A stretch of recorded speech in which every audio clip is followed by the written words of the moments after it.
What's the likelihood you live beyond 90 and experience an S&P 500, which is down for 3 consecutive years? All right, so we're actually 2 likely events to happen. What's the likelihood, the probability of these 2 events happening? All right, so again, we're going to live beyond 90 and we're going to experience a market decline of 36 months consecutive down years. What's that likelihood to happen? So I asked I asked Claude. I said, Claude, tell me, what's the likelihood of a 65-year-old American living beyond 90 and experiencing an S&P 500 of 3 consecutive years? I had to elaborate on Grok a little bit. I said, do with rolling 36-month time frames going back to 1926, not just calendar years, rolling 36-month time frame. And so what we're going to see here, all right, so here's what Grok says. Based on true rolling 36-month analysis of the S&P 500, 3 consecutive down years occur in approximately 4.08% of all rolling periods. Over a 25-year retirement period from age 65 to 90, that would be a 97% chance of experiencing at least one 36-month decline when using a true rolling analysis. All right? If we only use calendar years, this is a mistake people make. If we only use calendar years, it was 62% of memory serves. I forgot. Did they have it on here? I can't remember. But anyway, so we got 97% of the time for a 25-year period, we're going to deal with a 3 consecutive year down year in the S&P 500. All right, downtime in the S&P 500. We got 392 overlapping periods that they analyzed, going back to 1926. Right? That's pretty good. That's pretty comprehensive. Right? We had 4 unique instances across 392 periods, 4% probability. 4 unique instances across 392 rolling periods. Interesting. And look at this: 1929 to 1931. 1930 to 1932, 1939 to 1940. See some similarities there? Yes, you do. And finally, 2000, 2002. So the Great Depression was 3 of those 4. Interesting, interesting. So total down years since 1926, we had 26 down years out of 100, 26%. 2 consecutive down years since 1926, 8% out of 100. Average annual return, which includes roughly 10% a year. All right, so basically it's not something that happens much at all, but probably one time in your retirement career. Likely for one time in your retirement career. All right, but now check this out. Worst year in history, 1931, but when you factor in inflation, it was actually 2008. Because remember, we had 9.9% deflation in 1931. Now we go back for probability for a 25-year retirement. All right. We have a number of rolling 3-year windows. We got 23, 25. What's the likelihood that you're going to live for your 25 years in retirement? Check this out. The likelihood you're going to experience at least one 3-year decline in your retirement is 61.65%. Historical frequency occurs once every 24.5 years on average. Interesting. So what does that mean? Well, if we take our life expectancy, first of all, men have a 27% chance of living until 90 at the age of 65. Women have a 37% chance of living until 90 at the age of 65.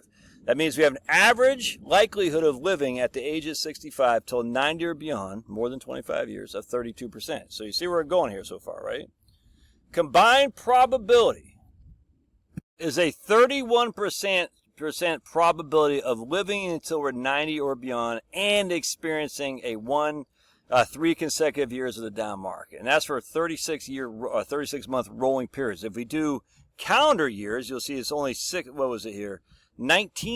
If we do calendar years, it's only 19% probability.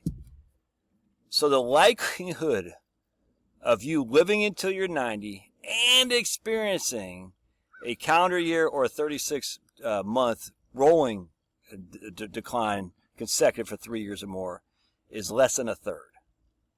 And of course, most of that is simply because you're not likely to live beyond 90 years old.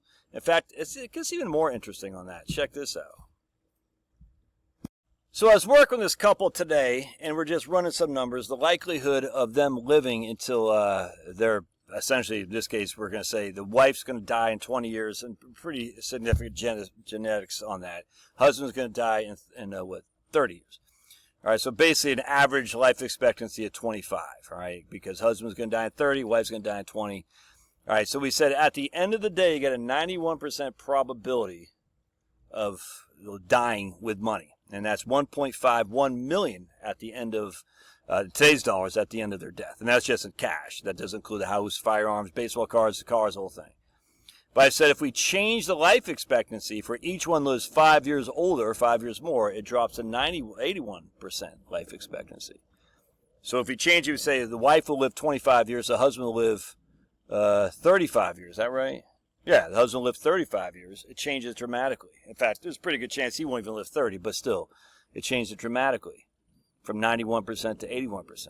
Then I said, what if we have them both living, wife lives 30 years, husband lives 40 years, and it changes 91% to 74%.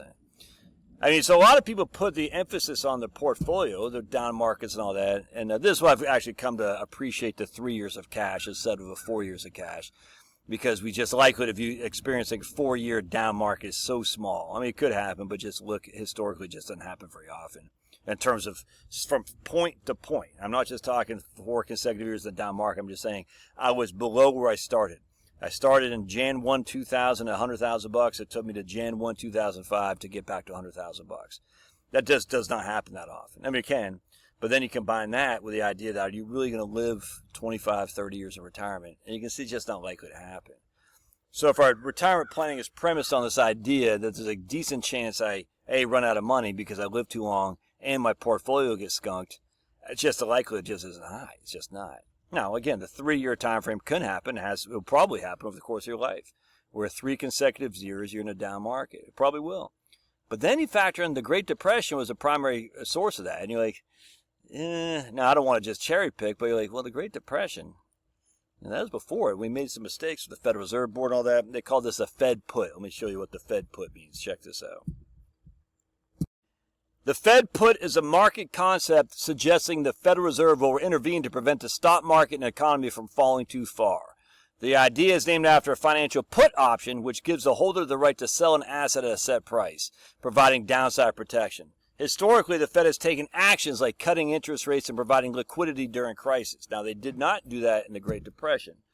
They did not cut interest rates. They raised interest rates, which hurt lending. Absolutely, that hurt lending. And that was what happened was because people who were maxed out, leveraged to the hilt, had nothing to do with the stock market crash. It had more to do with the Fed increasing interest rates, reducing the money supply. And in fact, what we over-leveraged for lenders and to borrowers to buy farmland in the World War I, that was just heavily over-leveraged. And as such, that led to the mass depression that happened when the Fed raised interest rates to reduce the money supply so people can pay their debts. It's just that simple. So everyone's like, stock market caused a Great Depression. Did not. Smoot-Hawley caused a Great Depression. It's just idiotic. I mean, it's just I hear these things, I'm like, you're a freaking idiot, man. You don't know what the hell you're talking about. Anyway, the point being is something called the Fed put now. And the Fed says, hey, the market's falling too much. We're going to get in there. You know, they have these circuit breakers on the Dow, and I don't know if they have one on the NASDAQ. I imagine they probably do. But they say at a certain time, when the markets fall too far, too fast, we're going to cut trading off. If memory serves, that's what happened in September 12th of 2001. I can't remember. That happens. Yeah, it's happened not quite a bit, but it happens on occasion. So the Fed put essentially, if the market goes, i.e. Great Depression territory, we're going to intervene. Now, again, does that mean you can freaking hang your hat on that? No.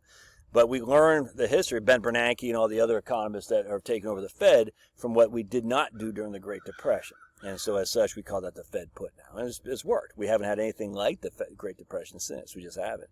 Oh, but we have inflation. Okay, well, inflation is a different argument.